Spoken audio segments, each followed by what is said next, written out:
The cold of St. Jude's Cathedral was no ordinary product of spring dampness. It seemed ancient, stagnant between the towering columns, as if the very stone exhaled icy indifference to human fates. A heavy, almost suffocating scent of incense hung in the air, mixed with the smell of old wax and centuries of dust. This spirit enveloped the parishioners like a funeral shroud, turning the solemn liturgy into something resembling a drawn-out wake. Adrian de Morne, Marquess of Raven's Peak, stood at the altar straight and motionless, like one of the statues of saints that gazed down at him haughtily from the heights of the vaults. His dress uniform, embroidered with silver, fit him impeccably, but beneath the fabric his muscles were strained to the limit. People called him the Ice Marquess, and today he fully lived up to that name. His face, carved from harsh lines and sharp shadows, betrayed nothing but icy calm, though inside him a flame of scorched pride raged. 50,000 gold crowns. The figure pulsed in his temples in time with his heartbeat. Asterisk the price of my part. The price of the ancestral castle. The price I'm paying for my father's mistakes and my own lands ruined by war. Asterisk. Adrian clenched his jaw until his cheekbones turned white. He hated this cathedral. Hated the whispers behind his back that rolled through the rows of aristocrats like the rustling of dry leaves. They hadn't come to celebrate. They had come to watch his downfall. The Marquess of Raven's Peak, hero of the northern campaigns, a man whose gaze made enemy legions retreat, was now buying his future at the price of marriage to the monster of Valori. The rumors, carefully spread by Lady Morgana, his future wife's stepmother, grew more elaborate by the day. Adrian closed his eyes for a moment, and his imagination, fueled by the poisonous gossip, conjured an image of the one who was about to walk through the doors.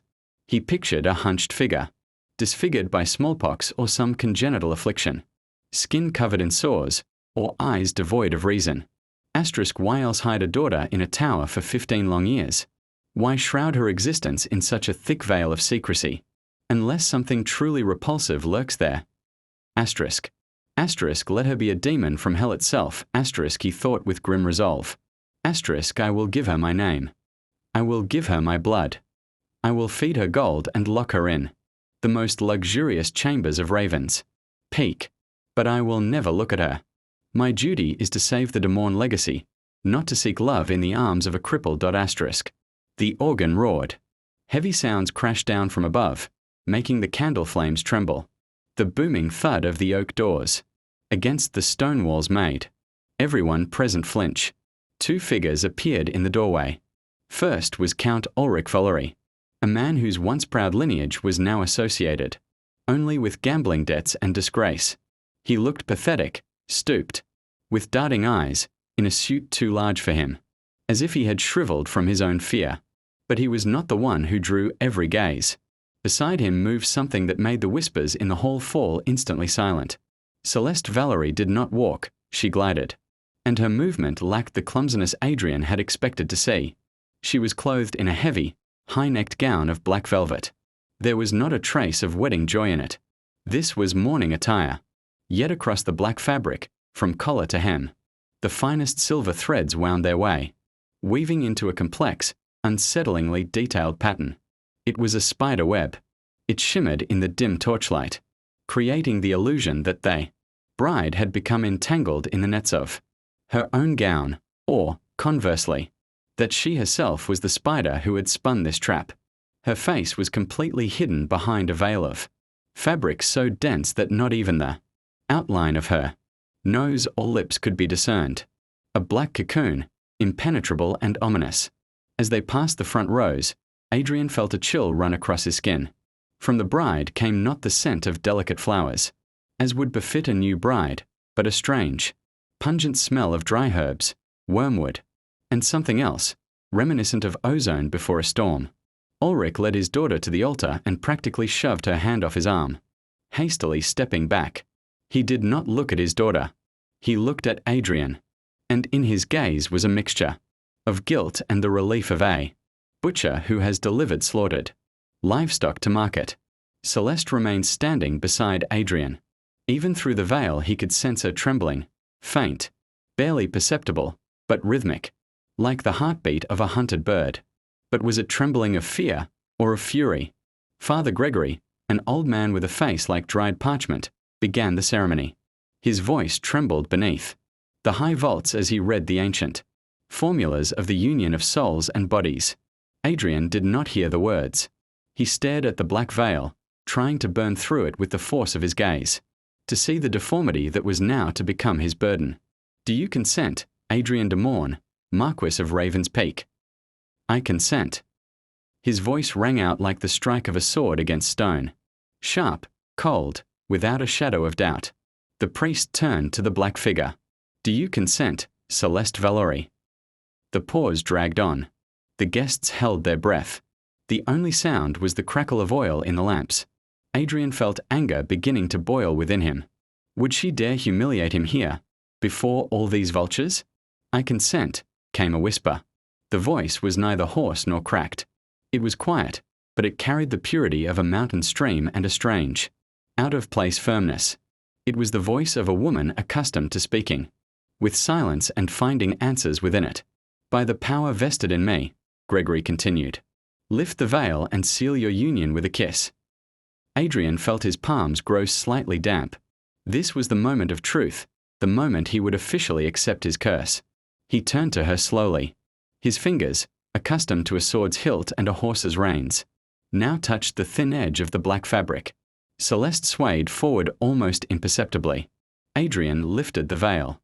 First the chin came into view, delicate, sharp, with a tiny mole near the edge of the jaw.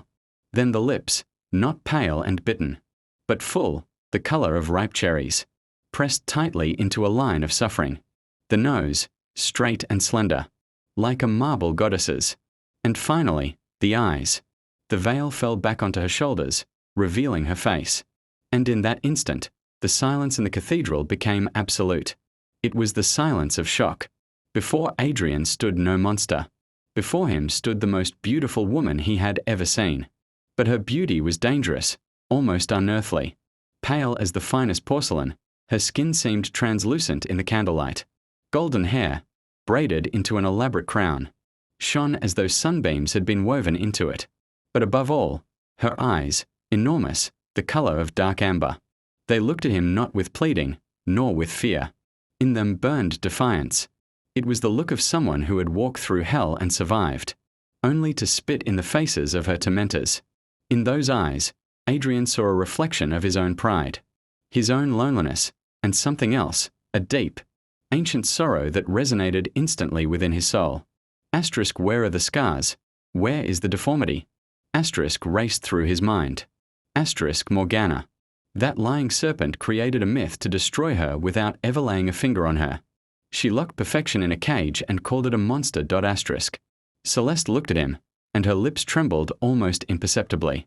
She had expected to see disgust in his eyes. She had braced herself for revulsion. Her entire world for the past 15 years had consisted of an instilled belief in her own inadequacy. But in Adrian's steel-grey eyes she read something else: shock, astonishment, and a strange, searing spark of recognition. "You," he breathed, forgetting the guests, the priest, all propriety. "Forgive me, Marquess," she whispered, so that only he could hear. "I know you are disappointed. You were expecting a monster you could easily hate."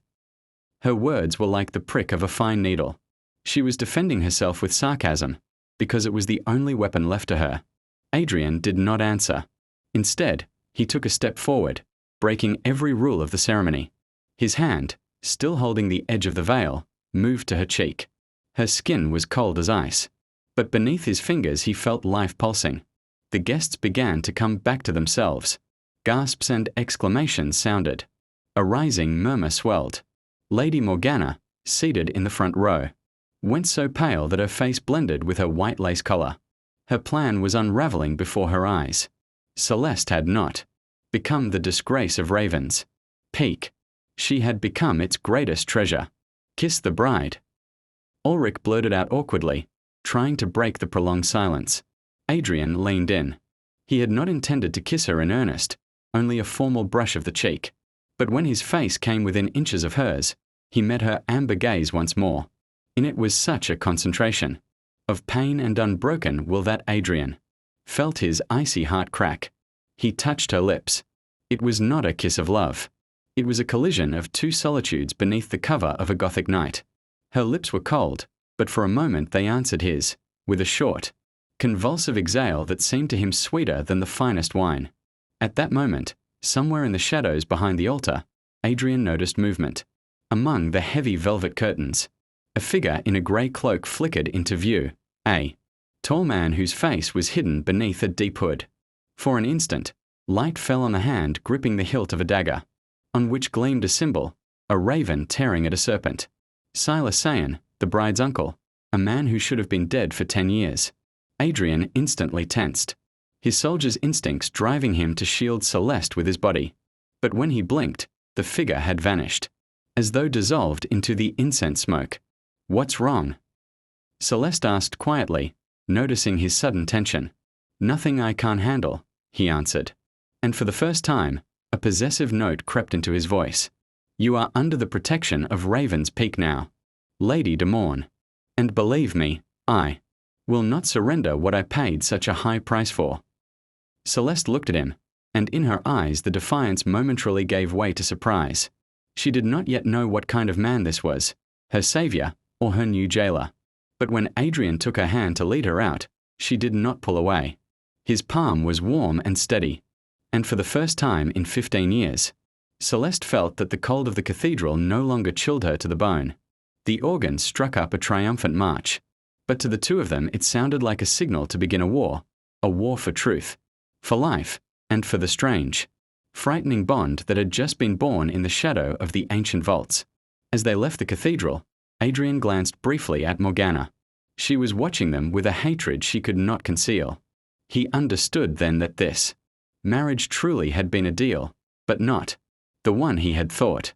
It was a deal with death, and Celeste Valori was its grand prize. The road to Raven's Peak wound among sheer cliffs like a wounded serpent seeking refuge in thick fog. The heavy carriage, emblazoned with the de Morne coat of arms, swayed steadily over the ruts, and every creak felt to Celeste like an echo of the fear locked inside her. Inside reigned a half-darkness, broken only by occasional flashes of lightning that briefly snatched Adrian's profile from the gloom. He sat across from her, arms crossed over his chest, wrapped in an aura of stern calm. His gaze was fixed on the window, toward where, beyond the veil of rain, the jagged walls of his ancestral home rose into view. Adrian remained silent the whole way, and the silence was not oppressive, it was exploratory. He felt Celeste's presence in every cell of his body. She was no longer a phantom of rumor to him, nor merchandise in a bargain. She was a living mystery, smelling of bitter wormwood and defiance. Asterisk, she sits too straight for a woman who hasn't seen the sun in years. Asterisk, he thought, watching covertly as the lightning's glow played over her slender fingers. Asterisk, there is no brokenness in her, only weariness, and a strange, unsettling vigilance, as though she's still waiting for a blow, even here, under my protection. Asterisk. At last the wheels rumbled across the drawbridge. Raven's Peak greeted them with the clang of iron and the cries of the ravens that had given the castle its name. It was a monolith of grey granite, fused to the rock so solidly it seemed the mountain itself had decided to crown itself. Inside, the castle breathed dampness and old stone, and torches along the walls cast long, dancing shadows that resembled the ghosts of former masters. Adrian stepped out of the carriage and offered his hand to Celeste. His palm was warm, and Celeste lingered a moment with her hand in his, feeling the calluses of the sword and the strength hidden beneath his skin. "Welcome, Celeste, to your new captivity," he said quietly, a bitter irony slipping into his voice. "I've arranged for your chambers to be prepared in the East Tower. The light there is best, and there's a view of the ocean. My housekeeper, Mrs. Grove, will show you the way." Celeste swept her gaze across the great hall, where the armor of Adrian's ancestors stood along the walls like a frozen army. She turned her head slowly toward her husband. "The East Tower sounds isolated." Her voice was calm, but there was steel in it. "However, before I retire, I have one request, Marquess." Adrian raised an eyebrow. He had expected requests for silks, jewels, or maidservants. "I'm listening." "Your library. I would like unrestricted access to it. And I'll need ink, quality parchment, and candles. Many candles. Adrian froze. Surprise flickered in his eyes, mingled with reluctant respect. The de Morne library has been gathered over centuries. Many of the books there are in languages considered dead. Dead languages sometimes speak louder than living ones. Celeste smiled faintly, and the smile was like the gleam of a blade. If you'll permit it. I permit it, he nodded. From tomorrow you are free to spend as much time there as you wish. For now, dinner. You need to restore your strength. Dinner was laid in the small hall, where the hearth occupied nearly the entire wall. Enormous logs crackled, throwing off sparks, and this sound was the only thing breaking the silence between them. Adrian watched Celeste eat, gracefully, almost mechanically, as though she had grown accustomed to turning every meal into a ritual of survival. Why did Morgana go to such lengths to hide you? Adrian suddenly asked, setting aside his glass of dark wine. To conceal such beauty, that's no mere whim, that's strategy. But what was the point of it? If she meant to marry you off to cover your father's debts? Celeste froze, silver fork in hand. She raised her amber eyes to him. And Adrian thought he saw in them the glow of fires on which heretics had once been burned. Beauty is power, Marquess, she answered quietly. And Morgana tolerates no competition. But that's not all of it.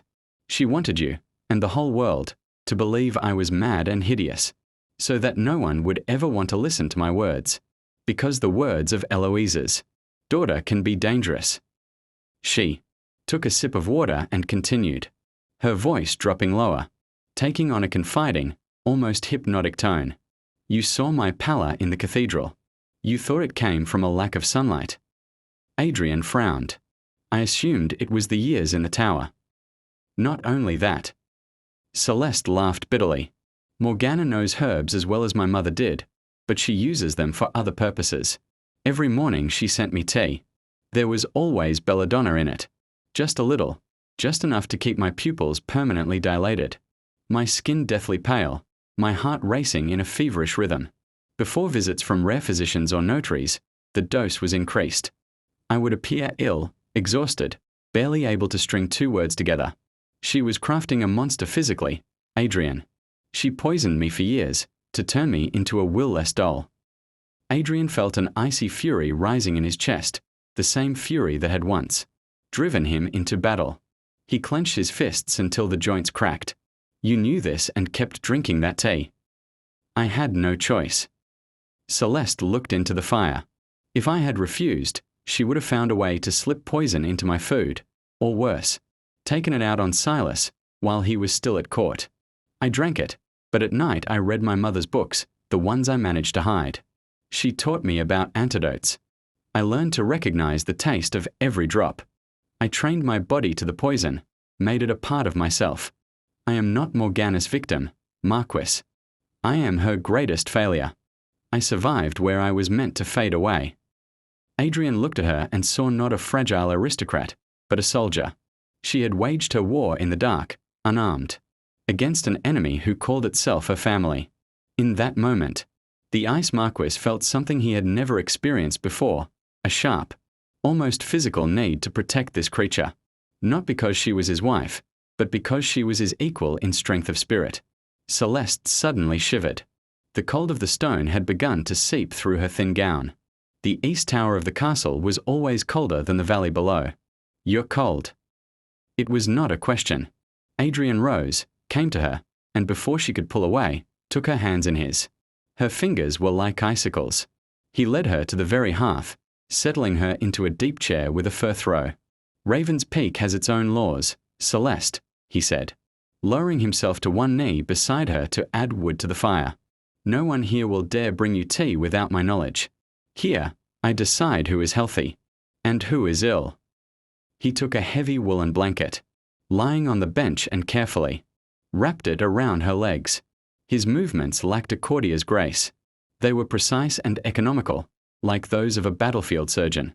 When his hand brushed her knee by accident, Celeste did not flinch. She looked at his bowed head, at the coarse hair touched with early grey at the temples. Why are you helping me? She whispered. You bought me to save your castle. You could simply lock me away here and forget I exist. Adrian raised his eyes.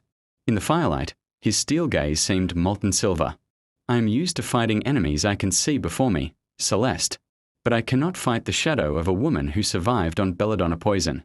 You said you were Morgana's failure. Well then, let me be your ally. There are many shadows in this castle, but they answer to me. He extended his hand toward the fire, and the flame illuminated a scar on his wrist, the mark of an old wound. Tell me about your mother's books. What were they about? Celeste relaxed, feeling the warmth of the hearth and the closeness of this stern man begin to lull her ever-present vigilance. About the stars, she began, and her voice took on depth. About how every plant is connected to the movement of the planets. About how the world isn't simply stone and dirt, but a complex web of energies. My mother believed that heresy isn't a denial of God, but a denial of his wisdom in nature. Morgana burned almost all of it, but I remember the pages.